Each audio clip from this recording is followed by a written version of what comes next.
Hi guys, it's Robbie here from EnglishHarmony.com with another video blog post. And this time around I'm going to be looking at the following question. How to provide lengthy answers. Say for example you are asked a question and the situation demands that you provide quite a lengthy answer. Normally it's totally fine to answer using very simple, short sentences. Actually, it's one of the ways of getting your fluency back on track, and you may want to check out this particular article where I'm touching upon that subject, that there's nothing wrong with speaking very short sentences, because for most foreign English speakers who are having these fluency issues, it's very challenging to speak using very long sentences. Oftentimes, those people get very confused, and it's all too overwhelming to handle that much information in one go. It's best to separate your thoughts into little manageable pieces, right? But other situations, such as, for example, oral English exams, right, demand that you provide quite lengthy answers. Obviously, it just doesn't cut it in situations such as exams if you just provide one short sentence as an answer, right? In most daily situations, that's totally fine. But what to do if you find yourself in such a situation where you are actually required to provide quite a lengthy answer? And as a matter of fact, this is a question asked by one of my blog commentators, and here's the exact question, right? I'm gonna quote. I see you carry on for a long time discussing about a topic. How do you do this? Do you follow a certain method for a long time conversation on the topic? Please help me. Alright, so speaking of my own videos, all these videos I'm producing, right? I resort to a very simple technique. It's called talking about the same thing all over and over again. It's being repetitious. So you basically talk about a specific subject for 10-20 seconds and then you return to the same subject again, just from probably a slightly different angle, and then again and again. And if you watch some other videos on YouTube, for example, where people are discussing various issues, you will definitely notice that this particular strategy, it's a very simple thing. I wouldn't be even calling it a strategy, but anyway, let's call it that way, right? This particular strategy of repetition is used all over the place. Everyone does it. And it actually helps with perception.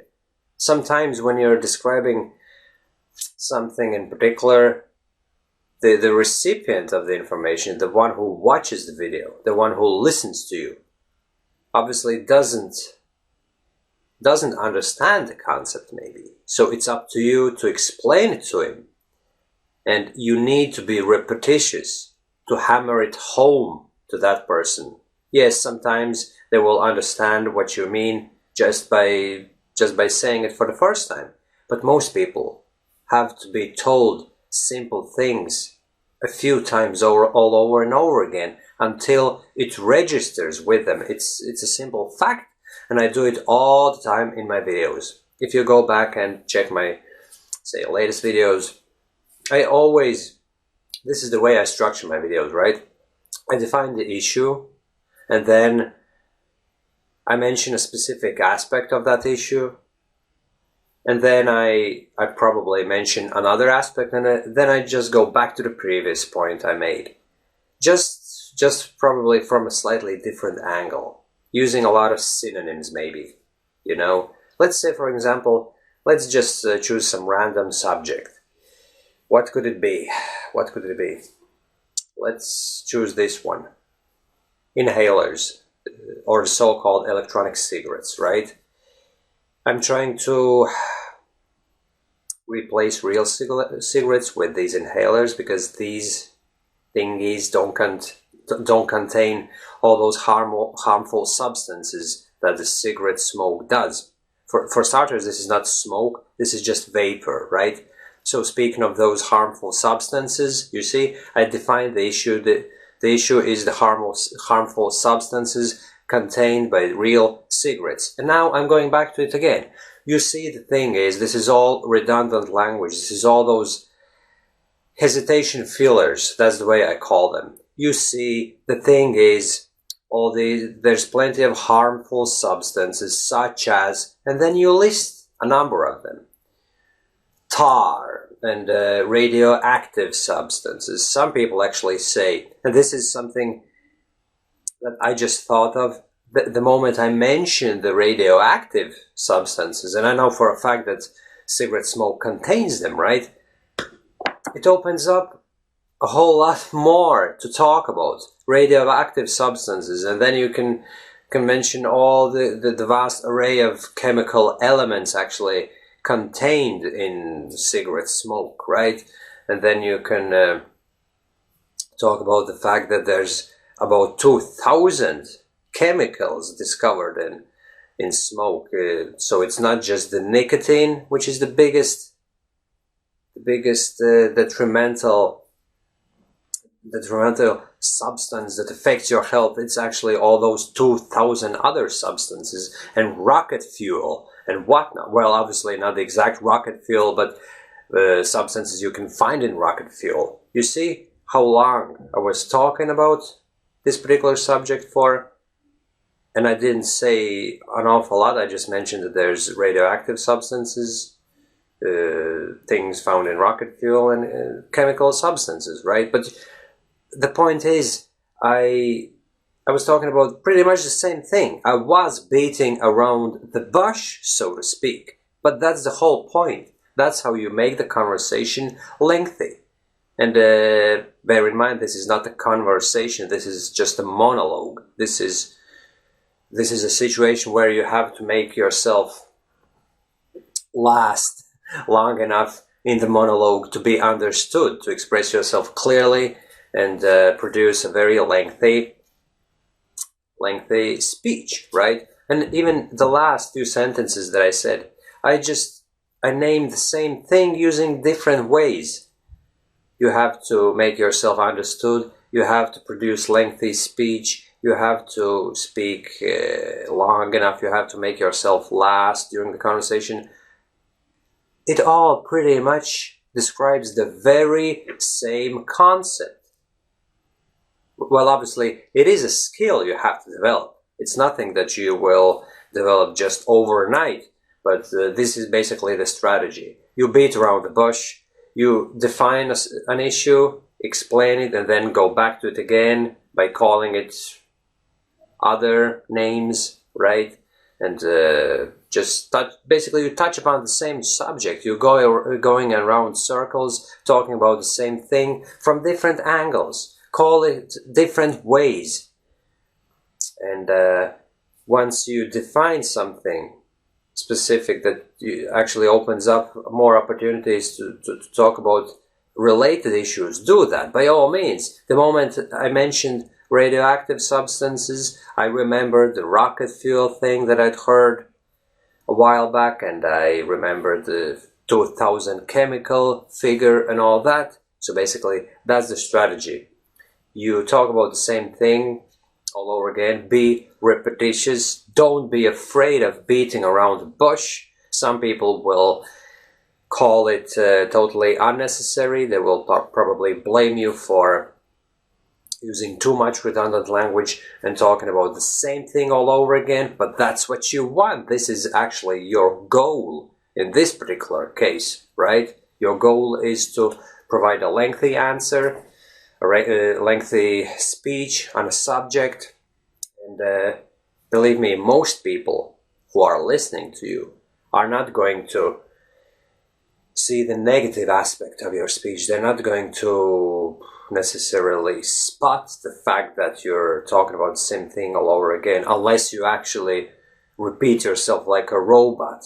But you have to put things in different words, rephrase yourself. And then, say for example, if you deliver a 5-minute long speech, right, you can define the issue, the initial issue, talk about it for a while, provide a solution or explain the issue, then revisit again the same thing, call it different names, reword it, use synonyms, explain the same thing in various ways.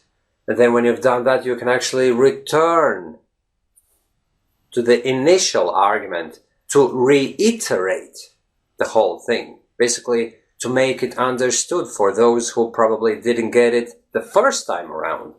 And when you've done that, there's nothing to stop you to summarize the whole thing, right? To wrap it all up. And obviously there's a lot of phrases you can use, and it's all needed. You have to learn them. It's not, there is no magic bullet. There is no single piece of information that I could give to you right now, which will make you somehow magically able to do it immediately. It's an acquired skill. You have to practice, obviously. Practice is the key here. But this is just a strategy I'm giving you, right? And obviously going back to the phraseology thing, there are a lot of phrases you can use. Going back to, so basically you've explained something and then going back to the original subject, I'd like to mention once more that, and then you say whatever has to be said. And then on the finishing note, let me just remind you once more. And to wrap it all up, let me just tell you again. You see so many different ways of returning to the original subject, to mention it again. And the bottom line is, this is a very good phrase, the bottom line is, and then you provide the final conclusion, right? And this way you can actually explain a subject that could be explained in 5 sentences over 10 minutes or even 20 minutes. And that's exactly what I'm doing in my English Harmony videos. If I wanted to be very concise, very short and to the point, I would make these videos anywhere between 60 seconds and 2 minutes long. And I could explain most subjects during that particular time frame, right? But would that make them engaging, interesting? Would that make you think about the whole thing? No, it wouldn't, because it's the lengthy speech, the lengthy thing that makes people think about the whole thing again and again, and when they hear me going on about the same thing again and again, it kind of registers with them, you know what I mean? I'm a strong believer in this, and I have, to tell you the truth, I have received some comments in the past telling me that I'm just talking about the same thing all over again, and it's nonsensical, and it's just beating around the bush, and those people don't find my videos interesting. But it's only a few over the course of all these years. So I basically ignore all that opinion, and I focus on those people who enjoy watching my videos, right? And obviously you have to adopt the same kind of attitude. If you find yourself in a situation where you have to produce a lengthy answer, resort to this strategy: repetition, repetition, repetition, reiteration, rephrasal, and then going back to the same subject. And to wrap it all up, you bottom line the whole thing and touch upon the main points again. And yeah, that's about it. That's about it. If someone finds this method boring or offensive or whatever, don't care about those people's opinion. Care about yourself. That's you. You want to speak at great lengths. You have to produce a long speech, and that's what you do, right? And most people do that. Even those people who probably tell you that you're just beating around the bush, when they have to talk about something at great lengths, I don't doubt for a second that they do the same thing, because we're all human beings, right? If there's only so much we can talk about, we have to expand on it, right? Obviously, if there's a lot of facts you can mention about a specific topic, go for it. Yeah, you can provide an awful lot of facts, and then you're not going to be repeating yourself, and it's going to be just one monologue, one speech where you provide all the facts in a timeline or whatever. But if it's something that you are asked suddenly and you have to start talking about it. This is the way forward. You have to say something, then provide a conclusion, then go back to the same thing, just from a different angle, rephrase it. And that's what I'm doing now. I'm repeating myself all over again. This video is probably going to be longer than 10 minutes, but I don't mind, because I'm sure this helps. This helps you to understand what I exactly mean with this whole strategy. And obviously, you're welcome to check out this blog post about planning your speech. It's specifically about